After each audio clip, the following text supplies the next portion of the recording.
কুরবানি ঈদের দিন একটি দোয়া পড়ে আল্লাহ তাআলার কাছে চান, যা চাইবেন আপনার চাইতে দেরি হবে, আমার আল্লাহ দিতে দেরি করবেন না। ইনশাআল্লাহ আপনি আমলটি করুন, আল্লাহ রাব্বুল আলামিন আপনাকে কবুল করে নেবেন। কুরবানি ঈদের দিন একটি পবিত্র দিন, যেই দিনটি আল্লাহ রাব্বুল আলামিন আসমান থেকে বান্দার উপর রহমত বর্ষণ করেন। একটি দিন লা ইয়ানালাল্লাহু লুহুমুহা ওয়ালা দিমাউহা ওয়ালাকিন ইয়ানালুহু তাকওয়া মিনকুম। আল্লাহ বলেন তোমাদের গরুর রক্ত গোশত কোনো কিছু আল্লাহ পর্যন্ত যায় না, যায় শুধু তোমাদের তাকওয়া। কুরবানি ঈদের দিন আপনি প্রথমে 10 বার পড়বেন আল্লাহু আকবার আল্লাহু আকবার লা ইলাহা ইল্লাল্লাহু আল্লাহু আকবার ওয়ালিল্লাহিল হামদ। এরপরে আপনি আল্লাহ তাআলার কাছে দোয়া করবেন, রব্বানা ফাগফির লানা যুনুবানা ওয়া কাফির আন্না সাইয়্যাতিনা ওয়া তাওয়াফফানা মা'আল আবরার।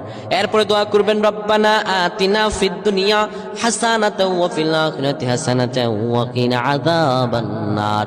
আল্লাহ তাআলার কাছে যদি দোয়া করে চাইতে পারেন, আমার আল্লাহ কোনোদিনও আপনাকে ফিরিয়ে দিবেন না। আল্লাহ